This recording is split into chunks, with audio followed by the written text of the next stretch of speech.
പാകിസ്ഥാൻ എന്ന് പറയുന്നത് മുസ്ലിമീങ്ങളെ സംബന്ധിച്ചോളം ഒരു പാകിസ്ഥാൻ അല്ല. നമ്മളെ സംബന്ധിച്ചോളം പാകിസ്ഥാൻ ഒരു വിശുദ്ധിയില്ല.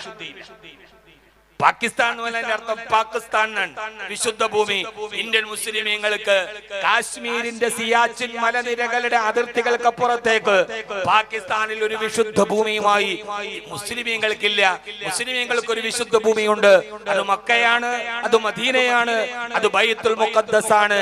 അവിടെ ഭരിക്കുന്നത് പർവേസ് മുഷറഫ് ആയാലും ബേനസീർ ഭൂട്ടോ ആയാലും സിയാഉൽ ഹഖ് ആയാലും അവിടെ ഇമ്രാൻ ഖാൻ ആയാലും അവർക്കൊക്കെ മുസ്ലിമീങ്ങളുടെ ആലങ്കാരിക നാമം ുണ്ടെങ്കിലും അവരോടൊന്നും ആലങ്കാരികമായോ ആധികാരികമായോ ആദർശപരമായോ ഇന്ത്യൻ മുസൽമാൻ ഒരു ബന്ധമില്ലെന്ന് മാത്രമല്ല, ഇന്ത്യ രാജ്യത്തിന് 100 കോടിയോളം വരുന്ന ജനങ്ങളെ ആണവായുധത്തെ പേടിപ്പിച്ചുകൊണ്ട് പാകിസ്ഥാന്റെ മന്ത്രി പ്രഖ്യാപനം നടത്തുമ്പോ ഇന്ത്യൻ മുസ്ലിമീങ്ങൾക്ക് പറയാനുള്ളത് സയ്യിദ് ആദിൽ ഹുസൈൻ ഷായെ മുൻനിർത്തിക്കൊണ്ട് ഒരിക്കൽ കൂടി ഈ പോകുന്നത് പോലെ ഇന്ത്യ പാകിസ്ഥാൻ യുദ്ധമുണ്ടാവുകയും അതിർത്തി നിലകളിലേക്ക് ഇന്ത്യ രാജ്യത്തിന് അതിർത്തിയെ കാക്കാൻ പൊതുജനങ്ങളെ റിക്രൂട്ട് ചെയ്യപ്പെടുകയും ചെയ്താൽ ഇന്ത്യ രാജ്യത്തിന് അതിർത്തിയെ സ്വന്തം മാതൃരാജ്യത്തിന് കാത്തുവെക്കാൻ വേണ്ടി ഇന്ത്യൻ മുസ്ലിമീങ്ങൾക്ക് ഒരു അവസരം കിട്ടിയാൽ ഇന്ത്യ പാക് യുദ്ധത്തിന്റെ മറുഭാഗത്ത് നിന്ന് പാകിസ്ഥാന്റെ പതാകയും കയ്യിൽ പിടിച്ച് ചന്ദ്രക്കരയിലുള്ള തൊപ്പിയും കയ്യിൽ വെച്ച് താടിയും വളർത്തി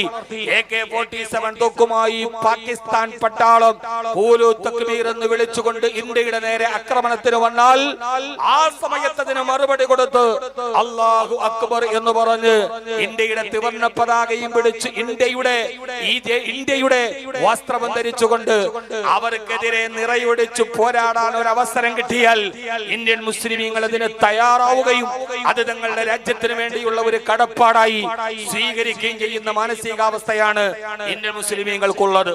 എന്റെ പ്രിയപ്പെട്ട സഹോദരങ്ങളോട് ഞാനിത് പറയാൻ കാരണം നമ്മുടെ രാജ്യവും നമ്മുടെ അന്തരീക്ഷവും ഒക്കെ വല്ലാതെ കലുഷിതമാകുന്നു. നാം ഇവിടെ ദേശക്കൂറുകൾ ചോദ്യം ചെയ്യപ്പെടുന്നു.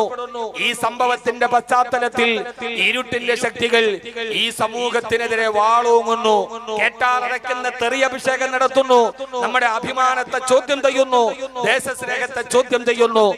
ആ സമയത്ത് ഒരു ഭാഗത്ത് സാമൂഹികപരമായ തകർച്ചകളുടെ നടുവിൽ നിൽക്കുമ്പോഴും മറുഭാഗത്ത് ഗാർഹികമായി സാമൂഹികമായി സാമുദായികമായി ഈ രാഷ്ട്രീയപരമായി വലിയ പ്രയാസങ്ങളിലൂടെ നമ്മൾ നടന്നു പോകുമ്പോഴും